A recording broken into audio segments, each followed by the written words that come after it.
Well, hello. This is Paris Procopis. Welcome to the Paris Procopis Show. I am Paris Procopis, and you're not. But this is a special Sunday edition of the Paris Procopis Show. And a few months ago, I had a very special guest on the show. I think it was probably Marchish, April, somewhere around there. It was a while ago. I actually had one of the young men who was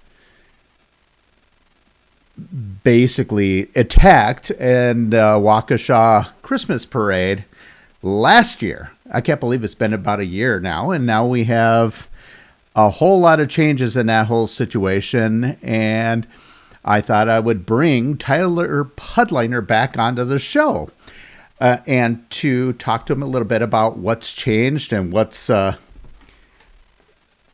life has been for him since then.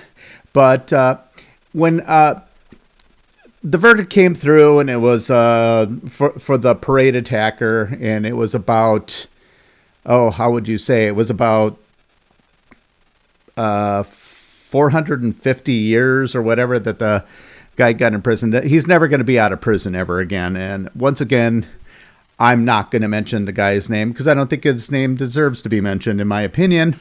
But I am going to play a short excerpt of Tyler Pudliner talking to Judge Doro and eventually addressing the perpetrator directly. And he's talking about it. He's in the midst of showing some slides of how things have been over the past year and kind of focusing on the silver lining of the whole situation. So I'm going to see if I can get this set up now. Bear with me a second. And here's Tyler. Oops. I'm connected to the wrong device. I'm almost there. It's a live show. Sorry, guys. And here we go. Finally, this right here, this is me and my buddy Eric. We were both affected that day, and we made the return within 3 months of everything happening to come back and play the sport that we love.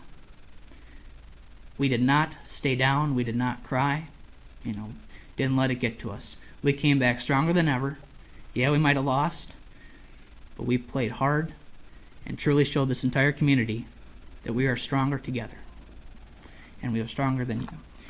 I just want to also address one more thing to Mr. Brooks. These are 2 quotes that have gotten me through this entire process. You can mark it down in your Bible if you want for this one. It's Romans 12:21. Do not be overcome by evil, but overcome evil with good. The second one, also to go with his grandmother's statement. I picked it up from the book and movie The Shack, written by William P. Young. The quote is, "Forgiveness in no way requires that you trust the one you forgive. Forgiveness is not about forgetting. It is about letting go of another person's throat." And I do want to acknowledge that I am letting go of your throat, Mr. Brooks, but I have not forgiven you. Thank you, Your Honor, for the chance to speak today. Thank you to both of you. All right.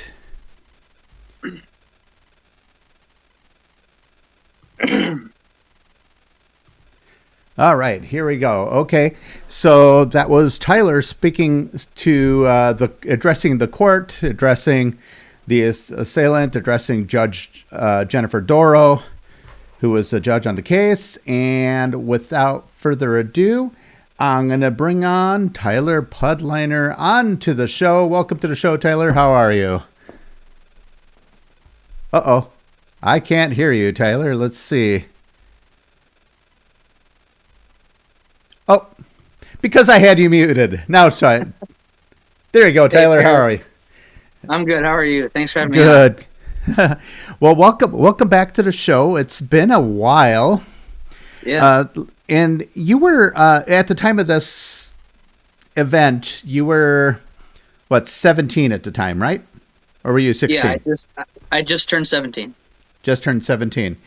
And you were, you've been through an awful lot. Why don't you kind of take us through what you've been through over the past year and then we'll talk about the case itself and then go from there. So, when you go back to that day, when the attack happened, I've gone through numerous surgeries since then. I actually just finished a couple procedures, which was my last lingering injury. So it's been over a year that I've been having to deal with certain surgeries and whatnot. And back at when the attack happened, I had, I have a scar on my stomach, so I had major internal injuries, had some broken chipped teeth and things like that. But I've gotten past those, and as I said, we just finished up a couple more surgeries, so I'm very good in the physical department. It's just about focusing on the mental side of things now. All right. Well, I'm glad you're recovering with all that. Obviously, the mental is going to take a long time. It may even take a lifetime for that in reality. But what types of things are you doing to help cope with that? I'm a big sports guy, so going to different, Brewer games this past summer, going to live wrestling events. I'm into that. I've been lucky enough to go to my first Packers game over the past year, so definitely sports is something that's got me through it all, and those connections that I have with even other student athletes at my school and whatnot, and friends like that. So, and now part of it, and if anybody wants to look this up, you guys can look up Tyler Pudliner on YouTube. You can see his entire speech. Speech where you're addressing Jennifer Doro. You're such a young guy. I mean, I met you when you were 17.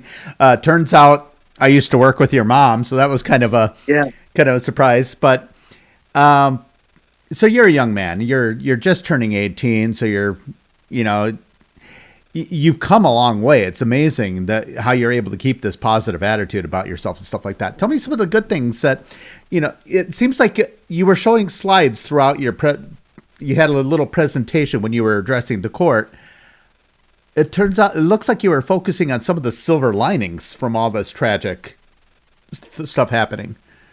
Yeah, I think that's been definitely a thing that's gotten me through it all.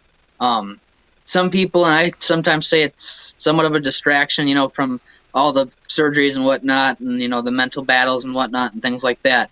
But the main thing is that it helps, get through each day. And I touched on different things in my slides during my impact statement.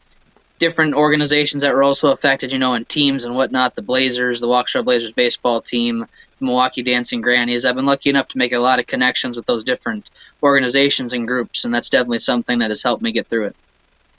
Okay. You also mentioned you have a almost like an extended family now. Yeah. Even other victims and their families and whatnot and survivors, we've definitely become, I call it the Waukesha Strong family. That's what we call it. You spend 30 days with, a group of people, and just the bonds that were created and whatnot. It was amazing. And I said, we've definitely become a second family. That's awesome. So I guess finding something hopeful in a tragic situation. Yeah. Now you got to, so this last, what was it, last weekend? A weekend or 2 weekends ago? The Christmas parade this year. That was last Sunday. Yeah. It was last Sunday. Last weekend. So what was going through your mind? Again, we had built a float. We called it the Stronger Together float. It highlighted the 6 victims that we lost. It highlighted, the concept of Waukesha Strong, but how we're moving into a new chapter of being stronger together. Again, I kind of just wanted to focus on building the float and, emphasizing all those points that have helped so many people get through it. I wasn't kind of thinking that much about myself or what kind of my group of other victims, whatnot, that were helping us build, It was more about just emphasizing the point of Waukesha Strong and stronger together and whatnot. The day of the parade, it was awesome. I'll admit I was pretty nervous going into it, but with the support of everybody else, and I said that second Waukesha Strong family and my own family, too, that's what really helped get me through it, and the support of the community as well. I can't forget about the community. The streets were packed. They were 10 deep in some spots, and wow. It was just amazing to see that turnout, and, it was amazing to have that support from the community. Yeah, I was hoping to get there, but I had some family things going on, so priorities that in a whole different part of town, unfortunately. But would have loved to have been there. So you now, the way I understood it when you were addressing the court, you mentioned you were there throughout the entire trial and everything like that. Yeah.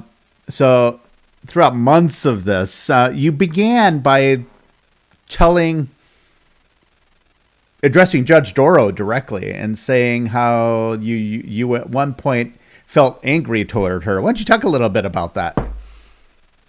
I mean, being that young, in a big criminal case like this, I had gone through. Oh, excuse me, my cat's crying. No, oh no! I'm a dog person. No cats allowed on the show. Okay. But it was my big first criminal case that I'd been involved in, and seeing, how the procedure works and whatnot, and how the courts physically work throughout everything. And there are certain points that I get frustrated at, not exactly with Judge Doro, but kind of just the system as well. And at the time, I didn't know how well she was handling it, and trying to do everything she could to, prevent an appeal and whatnot. And just kind of learning that process is what I was focusing on.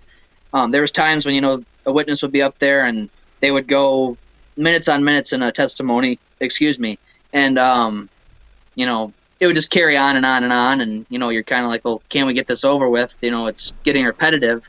And I think she did a great job, letting certain points go on. And I just wanted to address how well of a job that she did and how well she handled the case. Kind of ironic that your cat was jumping around here in the scene or whatever, or meowing or whatever. She was definitely having to herd cats, and it was all from one individual. I was watching some of this. I wasn't, glued to it or anything like that, but I was watching, paying attention, and I was amazed. So you're in there experiencing all of this firsthand. How did you keep from just going over there and saying, "Boom, idiot"? Oh, there was a lot of times where, not even myself, but my mother and other people involved and other, family members of victims and whatnot, we were biting our tongue. And there were a lot of times where we had to hold ourselves back from jumping over that fence, or that barricade, railing or whatnot. Well, we're all human. I'm glad you didn't, but nobody would blame you in that situation. I'm surprised the judge was able to hold her composure. It's like there were a couple times where she got close, I would say, but well, that's why she gets paid the big bucks, so to speak. She's a very she managed her court well. Obviously, she's been doing this a long time too, so I bet this was the most interesting experience she ever had as a judge or anything like that. I mean, as she said, this is her biggest case she's dealt with, but you can tell how strong of a woman she is and, how well she handled it. And that goes to show a lot of people out there, what they can do and how strong we can be. Yeah, that's where I kind of see a silver lining, and it's no surprise that she's running for Supreme Court now and everything like that. She's actually the only candidate who has had the curtain pulled open and you could see what's behind the curtain. You saw her at work doing, plying her trade, so to speak, and none of the other candidates can do that. You mentioned that you've not forgiven him. Yeah, I mean, there's days when I look at it as, I won't say I'm thankful that he did it, but you got to remember how much he affected and how much we've overcome, I won't say I'm thanking him for what he did, but we've taken so many positives out of it, and it's made so many people stronger. It's made an entire community stronger, and brought so many people together. So, I mean, it's a tough one. I like that quote enough to use it, in my statement, but it's just tricky. I mean, I focus on more the part of that quote, especially from the Shack, that I'm letting go of his throat. I'm not, so angry at him or mad at him anymore. I've kind of let that anger go, and I'm over it per se, and I'm getting better. He has to deal with that for the rest of his life. Oh yeah, and there's always going to be some sort of memory, but at least you're taking, once again, what's that old cliche? When life gives you lemons, Lemonade, you're making a lot of lemonade, and don't let it end. So, you've been through this chaotic chapter in your life for the physical recovery, the mental recovery, and then having to go through, relive it all over again in the courtroom. And I heard from other firsthand accounts about the photos that were being shown and stuff like that. I mean, as a young person yourself, this is something you're never going to unsee, I'm sure. I mean, I don't know if you've seen one point that's been stirred up lately in the pot. There was a recent episode of The Connors that touched on a joke that was made in the episode and whatnot, and they kind of went off of the band and bumps and whatnot. You'll have to watch the full clip, but it definitely emphasizes again how graphic those videos were and whatnot. But they sure did help throughout the process and whatnot. Wow. I couldn't imagine having lived through that, then having to relive it again and again. But it was a means to an end, unfortunately. And I'm impressed that you were able to sit there and through all of it. Some people might have just said, "No, I'm not going to be there. We'll let the court do what it's going to do." I couldn't imagine a scenario where he would have gotten off. And there was some people that couldn't be there, and I respect that their wishes and whatnot they were dealing with. But I at the same time thought I should be there to represent those people and other victims and whatnot that can't share their voice at the moment. And I thought that was a big part too. And all of us that were there, we were representing, not only, the 6 that we lost and the 62 that were injured, but again, an entire community.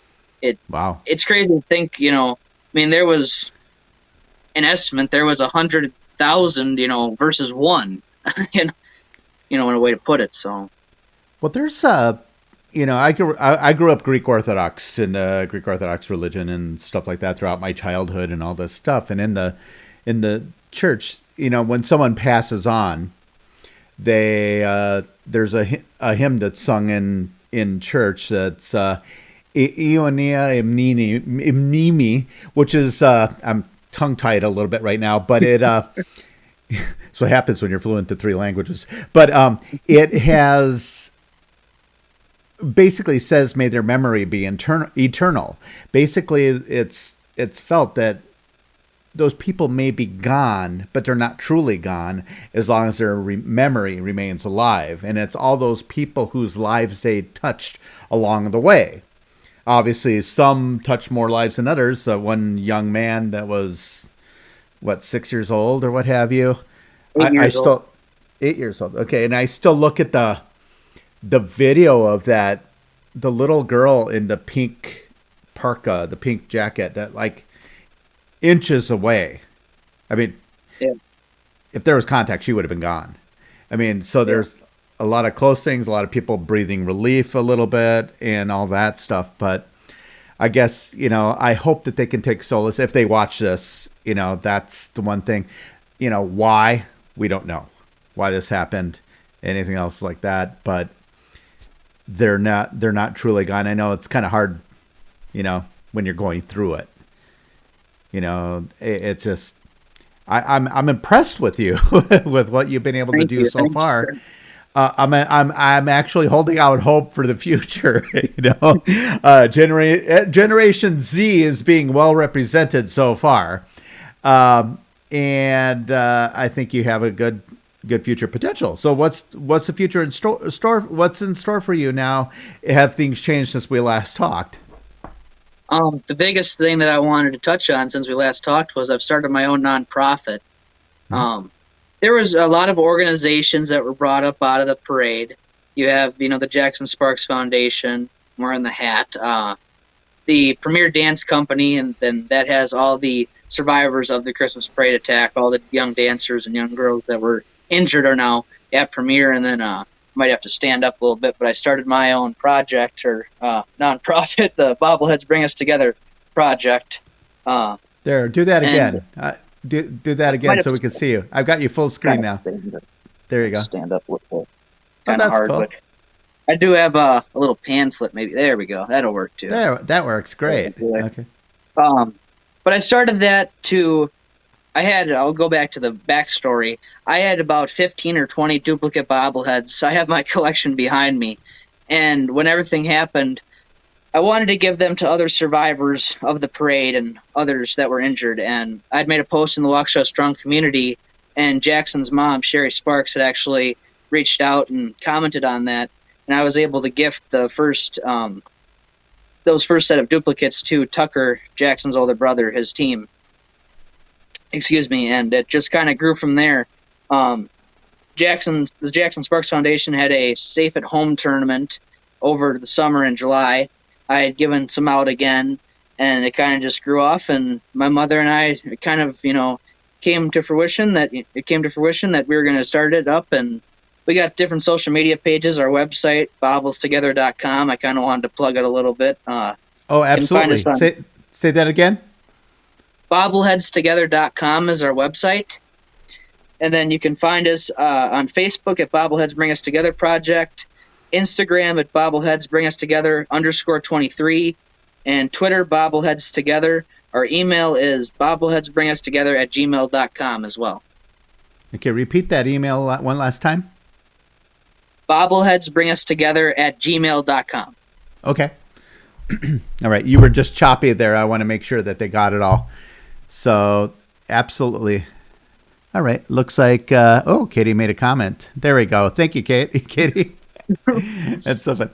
It's amazing how we connected. Life is a circle. You eventually meet other people again. Yeah. I'll tell you, with everything that's happened in the past year, I can't stress enough how small of a world, it is. How small world we live in, You always say it's a pretty small world, but you go back and you find all these previous relationships and whatnot, and you can just pick up right where you left off, and it's pretty amazing. Yeah. Does it seem even real that you've been through this and now you're here? I never, on the 21st of November, I couldn't even believe that it was a year at that point. There's days where you think, yeah, it has gone by. Maybe it has been a year, but there's other days where it still feels like, it's February and I just got out of the hospital. It's crazy to think about. How long were you in the hospital again? I was in the hospital a week, but I was on restrictions basically at home on the couch until mid-January or so. So those first couple months I was pretty lifeless and resting a lot, you could say. Oh, I imagine so. You had some pretty severe damage. I'm glad you made it through. Now, physically, you're all good. You're able to play baseball, no problem. Are you? Yeah, as I said on the last time I was on the show on April 6th, I returned to the baseball field with my buddy Eric, which was actually in my victim impact statement clip. And I struggled at that point. I was still going through a lot of pain. And when we discovered the injury that I was actually kind of suffering from, we had the drain tube pulled out from the last procedure on that injury this past week.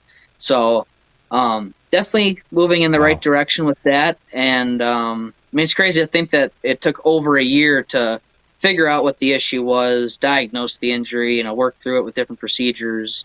I had the first big procedure for that injury on October 31st, and I think I had 5 or 6. There's probably about 10 visits total, including, checkups and whatnot, in the span of since October 31st, so in the span of about 2 months or so.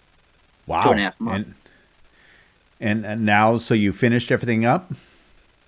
Yeah, so we do have a couple more checkups just to make sure everything's going well and to address it. But as I said, I think I'm in a good spot on the physical side, and it's time to start focusing on the mental side a little bit more.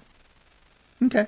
Well, that's good. And like I said, you got to, everybody should do that anyway. Obviously, you got a little more because I'm sure you've got some PTSD there and that type of thing.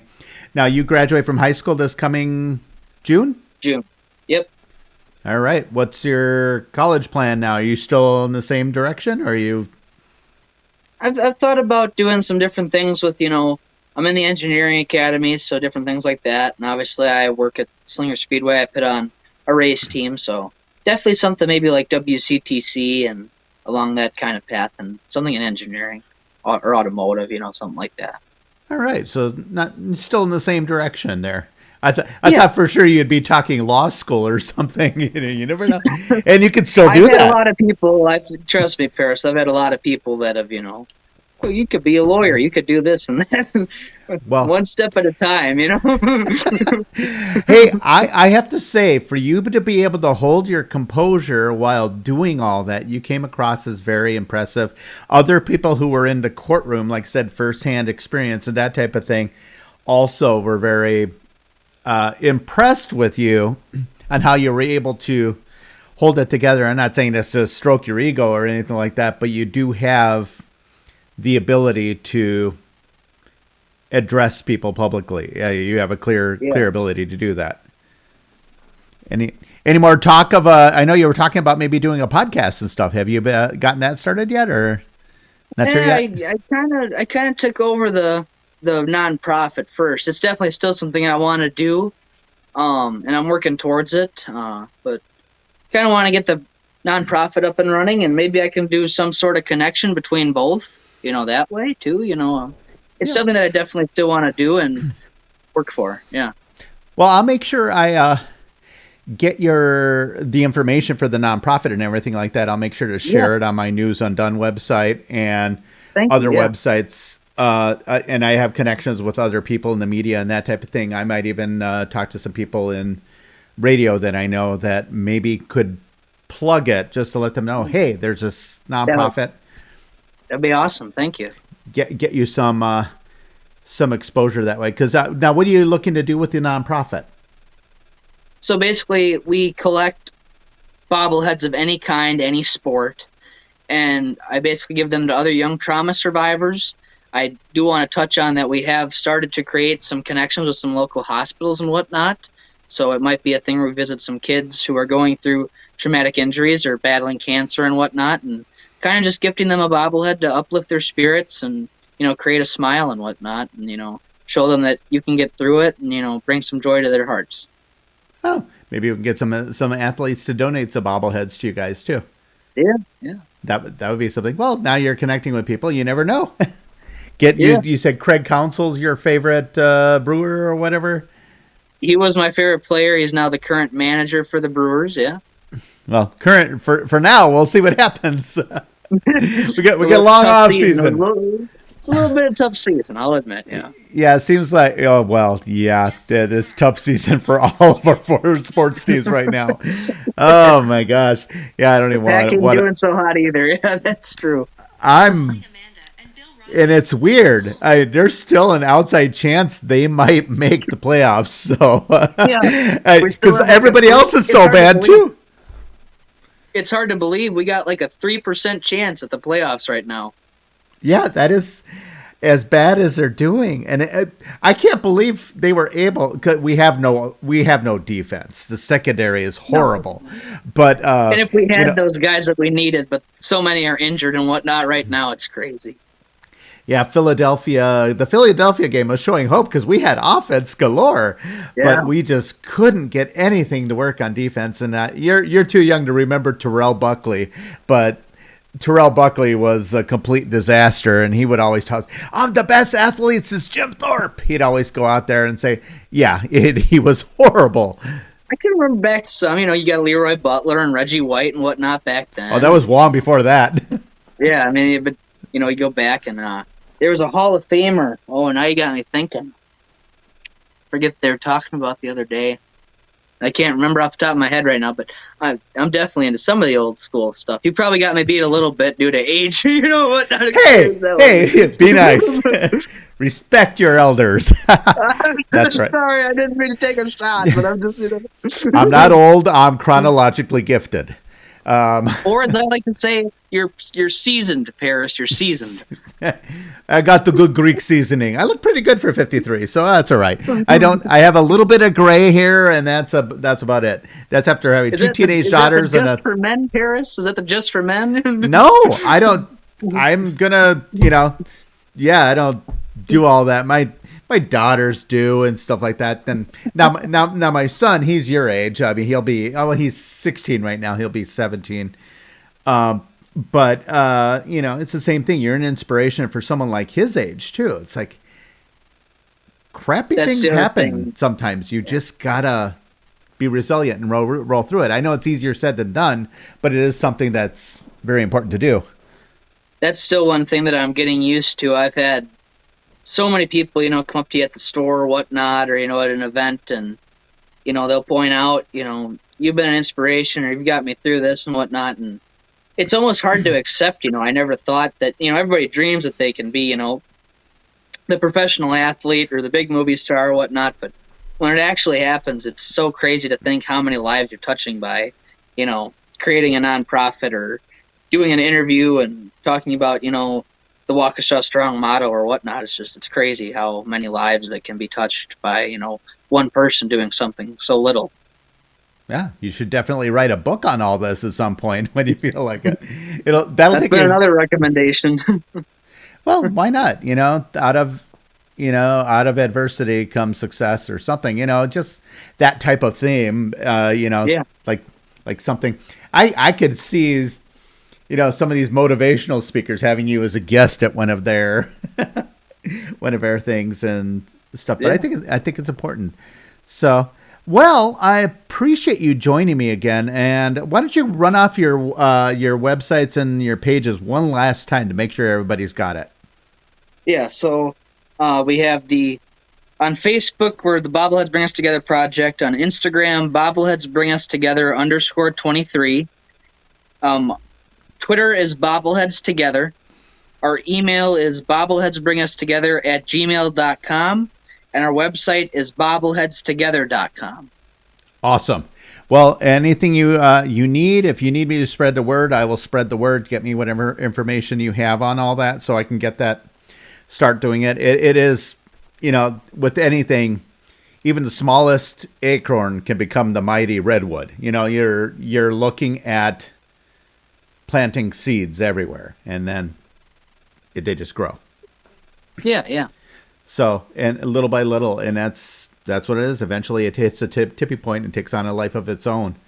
I hate to say this, there's a reason all this happened to someone like you, where you can do some, make some good in the world because of it. Yeah. So, like you said in your speech, he failed. And Yep. It's I said it's so hard to believe sometimes, how it's been a year and whatnot, but sometimes I'm speechless, like this, where it's hard to believe how something so bad can change the community in such a positive way. And, it definitely, opens a new standpoint and a new way of life and a new perspective on life. And, well, I hope we keep that energy going. That's the whole thing, Eventually, sometimes that stuff seems to fade. It's up to people like you to keep on pushing forward with it. So, well, great. Well, I appreciate you joining. And that's Tyler Pudliner. Any last words before you head on? No, I just want to say thank you for the support, and thanks for having me on, Paris. Of course. Thanks for coming on. We'll talk soon. And get All me right, that sounds information. Send me all the links so I Yep. can get them out. All right? Thanks. Yep, we'll do. Bye. Bye. All right. Thank you. That was Tyler Pudliner he was one of the, I don't like to use the word victim. He's a survivor, and he's risen above everything. And I think that's a great thing to have. He's a great spokesperson for people who have had difficulty in their lives like this. I mean, I can't imagine, I think of, tragic situations. I was in a bike accident when I was like 10 years old, and, that changed me, but I can't, getting run over deliberately by someone, whether just somebody taking a deliberate action to do something like this. I don't think he said, "Oh, there's Tyler, I want to run him over." I don't think it's anything like that. I think it's just actions of someone else can affect your life. And that's why you got to do good things in your life, because your actions can affect other lives. We're all connected somehow. And like I said to him, we plant the little seeds hoping it'll grow into something big and positive, and that's what you do. Well, interesting segue now. As I mentioned, Jennifer Doro obviously was the judge in this case, and that was she did a very good job of holding the court together and stuff like that, and pressing forward and almost effectively creating an airtight case that this cannot be overturned on an appeal. It would be a complete travesty if that were to happen, because she did everything right and then some. She gave a lot of leeway to the perpetrator, and when you look at a situation like this, it's how would you say it? It's everybody's entitled to a fair trial, no matter how pathetic of a human being they are doing horrible things like this or anything like that. Everybody's entitled to their day in court, or in this case, their weeks in court, but their time to get a fair trial. And she ensured that. She not only protected the victims and their rights to the best of her ability, but she protected the perpetrator and his rights, because that's what you do in a civilized society. Obviously, there's a presumption of innocence in our particular form of government. But as I said to Tyler in a conversation, she had the ability to peel back the curtain, and you were able to see it. See how she handled it. And, you got some people out there that are being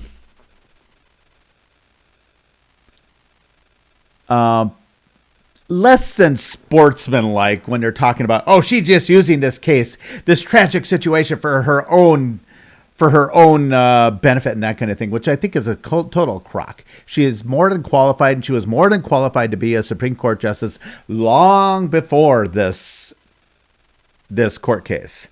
And she's well qualified. She's gotten many accolades from her own peers, and I think that a lot can be said about that. In News Undone, I wrote a couple of articles, and in there, let me pull up my website, newsundone.com, and check it out. I usually have my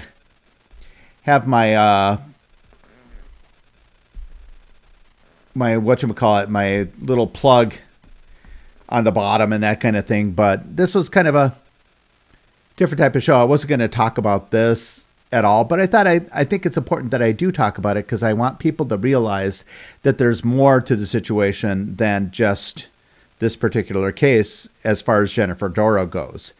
She's and it's gotten to the point where she immediately gets into the race, and her main conservative opponent, Dan Kelly, immediately goes negative on her by basically saying she was not qualified to be a judge. And other than this case, the parade case, he doesn't understand anything else she'd have to do it, to want to be Supreme Court justice. And that was complete miscalculation on his part, which is very disappointing, because I like Dan Kelly. I think he's a good man, and I thought he was a great justice. He was mainly conservative. I think there was only one or two rulings that I was kind of iffy on, and there was always the situation where he always had a concurring opinion instead of just joining the majority. He would be with the majority but have a concurring opinion. No, my opinion's better than their opinion, or whatever. And good or bad, justices do it all the time. I'm not using that against him. Like I said, if he ends up being the winner in the primary and he continues on to win, I'm more than thrilled that he'll be on the Supreme Court, because he was a good justice the few years he was on the Supreme Court before that. But I did also mention that this was a complete miscalculation on his part, which makes me concerned that he's not ready on the political side. He's a great lawyer. He's a great justice, but he is not that great of a politician, and he struggles a little bit connecting with voters, to the point that he just ran 2 years ago, and now he's almost 3 years ago, but now he's having to recreate the Dan Kelly image once again, while the media or the left has already had the time to define him. So I've mentioned some concerns with that. And, they're defining him as this extreme right-wing kook. He's not. He's a constitutionalist, strict constructionist, and, that type of thing. And everything like that. But I'm concerned on the ability to win afterwards. So Jennifer Doro entering the race adds an opportunity for us that we may have an opportunity to win now. Yes, we can't deny that the case is giving her some stronger notoriety all around the state. This helps her with name ID and that type of thing. So she doesn't have to waste millions of dollars cultivating name ID when she could focus on issues that Supreme Court justices focus on. And I think that's going to be one of the paramount takeaways from having her in the race. And I did mention the possibility that Dan Kelly should consider dropping out. I'm not saying this because I dislike him and I think he wouldn't be good justice. I'm saying that I'm concerned on the ability to win if he's making rookie mistakes like this already on the political front. I don't know if it was him. I don't know if it was his campaign managers. But I've seen this before. I also mentioned that in my article. It's the article's title, Dan Kelly Going Negative, promptly makes Jennifer Doro the front runner. And, it's a rare situation where we have two judicial conservatives running. Usually there's only one. Brian Hagedorn was by himself. Skrenok was by himself. Rebecca Bradley by herself. Although she was appointed and then running for re-election. Gableman by himself, that kind of thing. So we've had a lot of those things. This is a rare situation where we have two conservatives. And what we need to be careful of is the absolute worst option out there where we would have a situation where we would have both liberals advancing to the general election. So that's a concern, and that's where, maybe they need to duke it out privately and decide who's going to be the one to run. I don't know. I don't know what the right answer is, but I think ultimately, I think Jennifer Doro gives us the best chance to win. And in the end, you start looking at who people are targeting. And then they mentioned another case. I mean, there was a case, a recent case, where the mainstream media started taking shots at Jennifer Doro. But I think they got the tools, because I know somebody's been shopping some negative stories on Jennifer Doro. They're saying, here, you guys want to cover this? You want to cover that? I know it's going around. Most people are not touching it because they're stupid things. There was a story, and I talked about this. It was on channel WTMJ4. They were talking about a story where she sentenced a domestic abuse perpetrator to 4 months in jail for 3 misdemeanor charges related to domestic violence. The court ordered the defendant to report to jail in 2 days to serve his time. Unfortunately, during the 2 days, he went to Queen, Illinois, and assaulted his ex-wife's parents, knifed them, stabbed them, and did all kinds of things like that. But what they don't say is that this was actually a plea bargain done by the prosecutor. The guy had an impeccable record otherwise. He was clean. He'd never been convicted of anything. He was an engineer by trade. He even got a letter from his boss and that kind of thing. So we're not getting any entire facts. But what happened were a lot of people on the conservative side were making knee-jerk reactions. And it turns out it wasn't justified. So there's going to be a lot of hit pieces like this, but it goes to show that she's actually the front runner. And I think someone who we have seen at work doing what needs to be done as a judge and doing it well, I think it's absolutely important that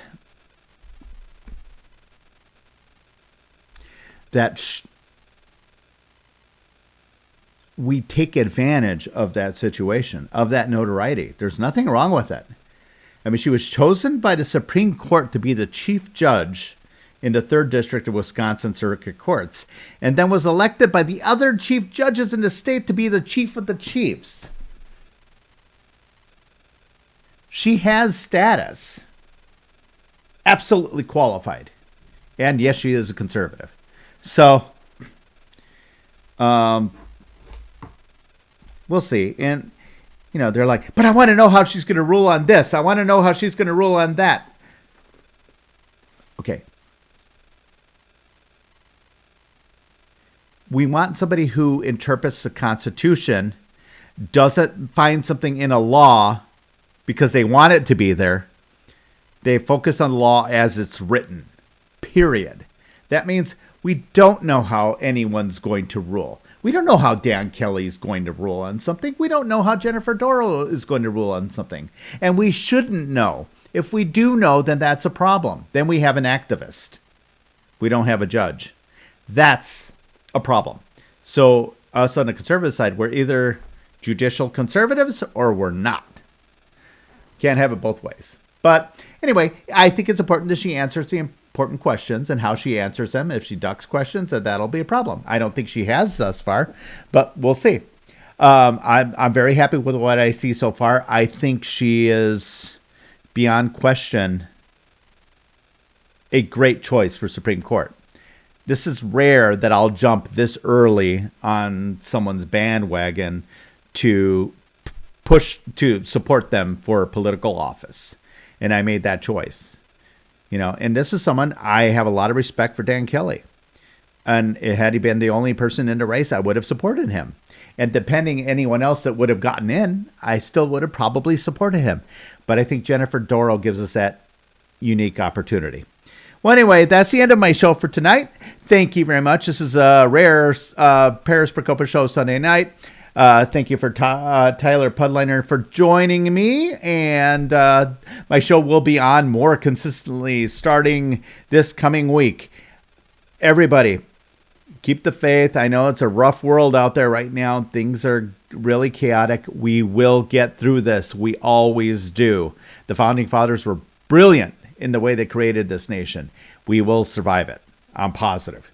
All right, guys, stay happy, stay safe, and stay healthy. And remember, no matter where you go, there you are. Talk to you soon. Bye.